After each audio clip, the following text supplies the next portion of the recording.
General Alumni Association, headed by Mr. Kevin Mabag, fellow Silver Jubilarians, fellow alumni in attendance, good evening. Most of the high school class of 1995 was born in the year 1978. We belong to a so-called Generation X, also known as the confused generation, and the youngest of this generational cohort. This may be true when we transitioned in the early 90s, when computerization was at the rise and manual typewriters were at the verge of its extinction. We know that our parents and teachers were the experts on this. They were the manually savvy during those times.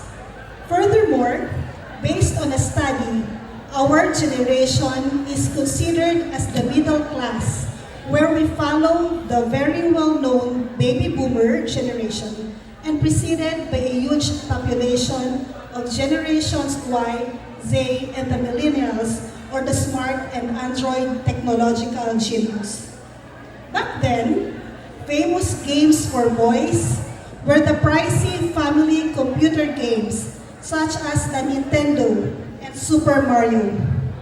At least, brick games and Game Boy were common because they were relatively affordable. Ladies, on the other hand, were enjoying candle flames or reading pocket books such as Sweet Valley High or Precious Hearts. One of the enjoyable days during those times was when we were on class holidays.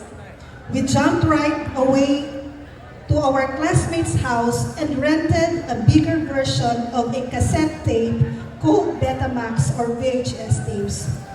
We usually watch movies of our favorite love teams such as Rustom Padilla and Carmina Villaruel, Rico Yan and Julian Santos, Marvin San Agustin and Julina Managtangal, John Lloyd Cruz and Kaya Bad, and to name a few.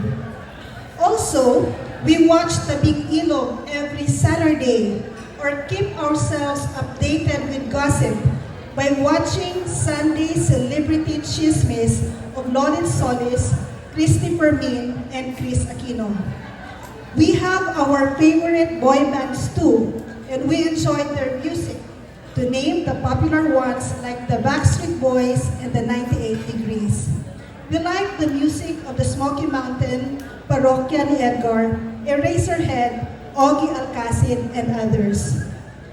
Even when we were updated with those musical genre and movie love teams, yet our batch were labeled by one of our third-year high school teachers as dry because by our distinct personalities in dealing with others within the campus. Having said that, we can proudly say that we did it our way because we were the happy-go-lucky batch, yet we made it to the finish line. Here are some of the memorable and unforgettable high school stories. It was in 1991 when we first set foot in one of the classrooms in this campus. Excited to meet new faces and be reacquainted with those we happened to meet in some competitions in primary school. During our first year, we exchanged autographs and loved to know who's the crush of who and laughing at how one defines love. Popular definition during that time was, love is like a rosary that is full of mystery. I bet you were one of those who did write that definition. Interestingly, it was in the same year when we learned how to convert units of measurement under Sir Nestor Bañez, and admittedly, we were those who caused Sir Dan Hardinico's outburst of feelings by slamming his table and threw the chalk box to the class because we were not paying attention and rowdy. Part of our delaying tactics for the class was to randomly ask our two favorite singers, Herman Para and Froilan Morano, to to serenade our classmates whose birthday we were celebrating. Thus, serenading was so common in our batch. I recall the late John Spencer Chavez, whose repertoire was Be My Lady, and the songs such as I Swear and Can You Feel the Love Tonight for Froilan. Take note, Froilan won the Nupsea competition and swept the championship in solo competition for several years. Sophomore came. One of the enjoyable time was learning algebra under Ma'am Antipatia. It was her first year teaching that subject and we learned to love it.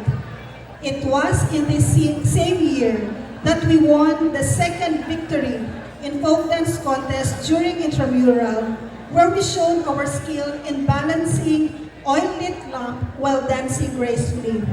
The wasiwas dance was taught by Cristina Gaudios, ma'am, and we were being the advisory of Ma'am Patricia Nunipara, who was also our biology teacher. Because of that, we luckily represented the school in Nupsea in Maaw. Our batch won as the champion in folk dance for 3 years during intramurals. Other fun stops too are here. Who will ever forget the makeup session during our 3rd year? Way before this expensive nail arts design, we had mastered the manual skills of doing the French tips, elephant tusk, V-shape, and half-moon nail design taught by the late Tita Linda Costurio. While our boys were having their drafting class under Sir Viva. New talents were discovered then, winning back the championship in declamation too. Well, JS prom became controversial when the school wanted us to wear the school uniform, but we insisted otherwise. Our last year seemed eventful. Our class valedictorian and corps commander was then the late John Spencer Chavez. Our student affairs organization president was Mitzi Galien with her favorite I Saw the Sign campaign intermission number. Folks, can you still remember your group name? Giving names to our group was famous to our batch too.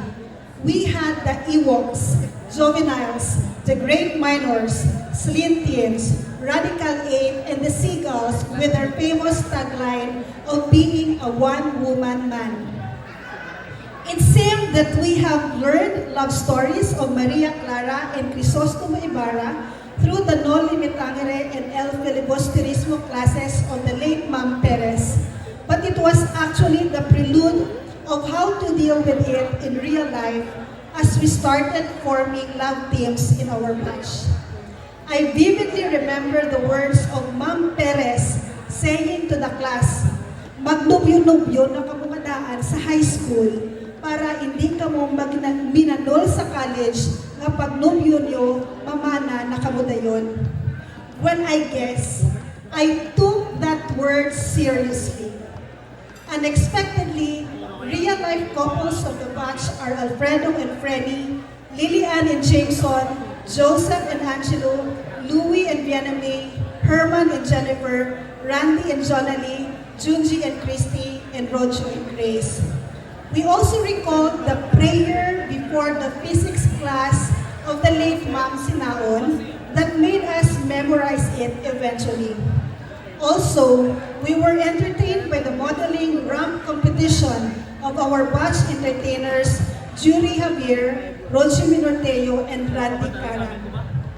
In 1995, it was this year when we received 2 major blessings. One was the anniversary of the Presentation Sisters or the founder Nana Nagle. We reenacted the life of the founder Nana Nagle, which was also shown at Our Lady of Snow in Himamaylan. Thanks to Ma'am Veronica Murillo for reminding me this through Facebook. The second one was the World Youth Day in Manila.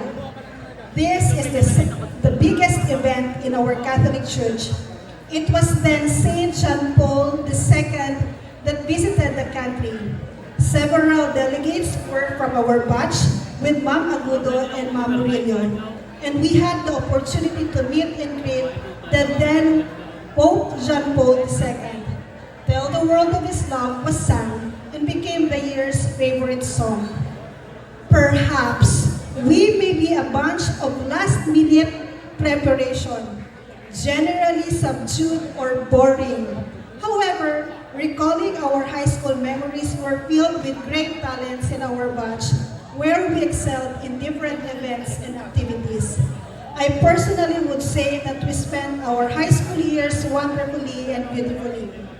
Finally, let me quote Don Barlovic's saying, "A trip to nostalgia of the now and then is good for the spirit."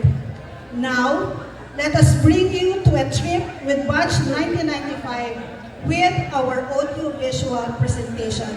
Thank you and good evening.